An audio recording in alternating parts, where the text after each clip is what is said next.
Hey, what's up everybody? Hammer Heart Metal Reviews here once again. Today we're doing another edition in my series where I just talk about 5 random albums from my CD collection. Just stuff I've been listening to in the car over the last week or so.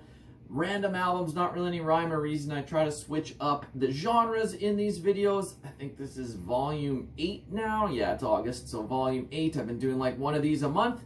So you know the deal by now. No need for a long spiel. Let's just dive into these 5 albums that I got for you today.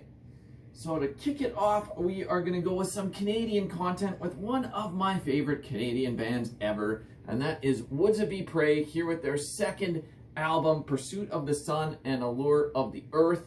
This is actually my favorite album by this band. I love everything they've ever done, but yeah, this one is my favorite. Like I said, this is the second album, where the first album was more of a straight-ahead black metal album where they still had some doomy parts. This one really amped up the doomy atmosphere on some of the songs. There's still some like straightforward black metal songs here as well, and even as you see in the side there, summer black metal, and that's a good description for this if you've never heard them before, at least on this album. They definitely went way more of a doom direction in their later days. But here, summer black metal, because it kind of has a bright sound to it. This isn't raw, aggressive black metal. It still has those black metal tendencies with some blast beats and some nice tremolo riffing, but also isn't afraid to slow things down, bring in the doom elements, and even a ton of clean singing as well. This is, while it says summer black metal, this is also a very depressing album.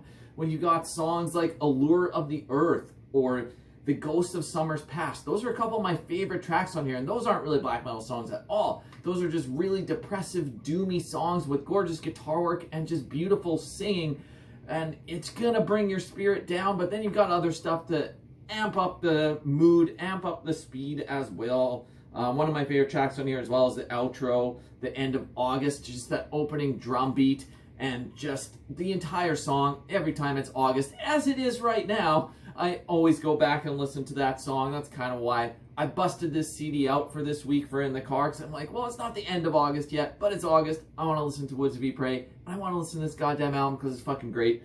So if you've never heard the band before, this is a great album to start with. Like I said, my favorite by them. They did only release 5 albums before David Gold passed away. They're all worth getting. This is my favorite. Go check it out if you haven't. All right, up next, we're going to switch up the genres here as promised, and I am going to go with some new wave of traditional heavy metal mixed with speed metal. In my opinion, one of the first bands that kind of rejuvenated this scene and started this traditional heavy movement throwback style. Talking about Enforcer, of course, here with their sophomore album, Diamonds. Another one where this is my favorite album by the band, their sophomore album. I like most of their albums. They have gone a more commercial direction on their later releases for sure. But back here, this was just like pure old school speed metal, traditional heavy metal, just classic metal, whatever you want to call it. Got the nice band shot there. Just a solid release from front to back. The guitar work on here is great. This sounds like Motley Crue on speed, if that's a fitting description. Like, this has that 80s feel to it, but it's sped up a little bit. It's just got a ton of energy. You feel the rejuvenation and like the nostalgia for the 80s here, and it just shines through in the songwriting. Olaf's voice just really shines here as well. Maybe it's not gonna be for everyone. He sings with a pretty high register, but I think it suits this style of heavy metal perfectly. Got some of the best Enforcer songs of all time on here, like Cantana, Running in Menace. Take Me to Hell is great as well to close this album off. There's not really any weak moments here at all. Front to back, this is a kick-ass speed metal record, traditional heavy metal, whatever you want to call it. Like I said, I feel like this band was one of the first to kind of spearhead that movement. Of course, there's all the different offshoots in there, whether it's speed metal or more like the epic traditional doom. But there's a lot of throwback bands that kind of started around the time that Enforcer came out, and I think we got them to thank for a lot of that and for injecting some influence to go take a look back in the rearview mirror and look at some bands from the 80s, because yeah, that was a golden age of metal. Let's keep it going, keep talking about that, and keep playing that style of metal, because it never dies, and it's just great, and they're excellent at capturing that energy. All right, up next, one of my favorite death metal bands of all time, This one is definitely not an underrated album or anything like that, or unknown, but I felt like listening to it because I haven't listened to it in a while, and that is Individual Thought Patterns by Death. Very hard band to pick favorites from. I wouldn't say this is my absolute favorite by them. This is a 2-disc collector set. The second disc is a live album and features a couple bonus songs as well. But this one's all about the actual album here as well. Chuck brought in Andy LaRocque of King Diamond fame to lay down a bunch of solos on this album, and the two of them soloing off of each other, it's just a match made in heaven. Chuck's playing had really evolved at this point, bringing in all those progressive influences. Like, this isn't just straight up old school death metal anymore. This really brought in some way more technical playing and complex songwriting, but it really works. This has got some all-time classics on here. I mean, you got the video for The Philosopher, but then some other great songs like Trapped in a Corner. How fucking great is that opening riff? Mentally Blind, Destiny, Out of Touch, Overactive Imagination. This whole goddamn album kicks ass front to back. Chuck Schuldiner is a god, death metal legend. That's why I had to talk about this one today. But yeah, really awesome stuff. Death, Individual Thought Patterns. Like I said, you don't need me to tell you anything about that. It's just a solid album. All right. Up next, we are going to go with something that came out before I was even alive. And that is Rainbow with Long Live Rock and Roll. So this was the third and final album to feature Ronnie James Dio on vocals. Generally, when I'm talking about Rainbow, I'm always talking about Rainbow Rising, because that's my favorite album by them. That was their sophomore album. But this one is not too much in the shadow of that album. This is a goddamn excellent record as well. I got the remastered version here. And yeah, Dio's vocals here. This was before he left to join Sabbath, before he went solo. Richie Blackmore from Deep Purple. Like, the lineup on this album is just sick.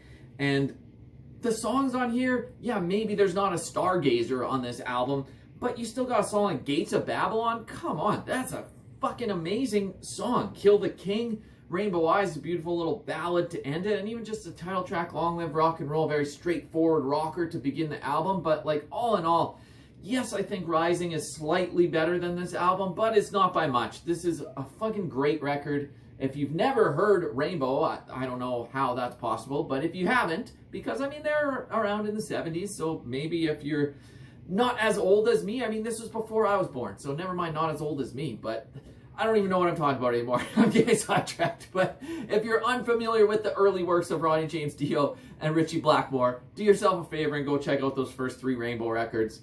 Go give Long Live Rock and Roll a listen. All right, that just leaves one more for today as one of my favorite bands of all time. And I've got a special 2-disc edition here. This is Enslaved.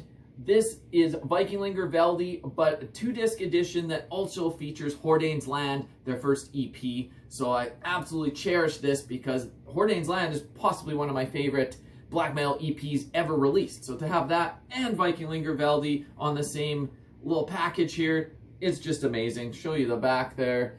Got the old school picture and even the booklet on this, because it's like the collector's edition. It kind of goes through the history of the band. Just really cool stuff. Can open this up here, show you the other disc too. You got the two discs there. But yeah, Vikingligr Veldi, their full-length debut, absolutely astounding, especially for the age that they were. It's like Viking black metal. You hear Enslaved now, it's a much more progressive direction. There's still some progressive elements on this early material, but this is more like early 90s black metal, Norwegian style, but Enslaved style. They really put their own signature like Viking touch on it. And the Hordanes Land EP is just amazing too. Like I Slaget av Skogen Borten for the opening track. Absolutely amazing. How did they write that when they were teenagers? Just fucking nuts. And Vikingligr Veldi, I mean, you've got Midgard Eldar, one of my favorite Enslaved tracks ever. Lefandi Lif Under Nahamri. All in all, absolutely amazing. If you own these separately, more power to you. I just had to snag it this way because I saw it and I'm like, yep, I'm getting that. I don't have the Hordanes Land EP yet, so getting them together, all the better. But yeah, this is probably one of my most cherished CDs that I've had for a very long time, but yeah, I just love Enslaved, especially this early era. Awesome, awesome stuff. Go get the EP and the full length, or get this edition if you have neither. So anyways, that's it for today. 5 albums that I want to talk about. Hope you enjoyed it. Give me your thoughts on these down below. You can look forward to some more stuff next month. Until then, I'm Heart Metal Reviews.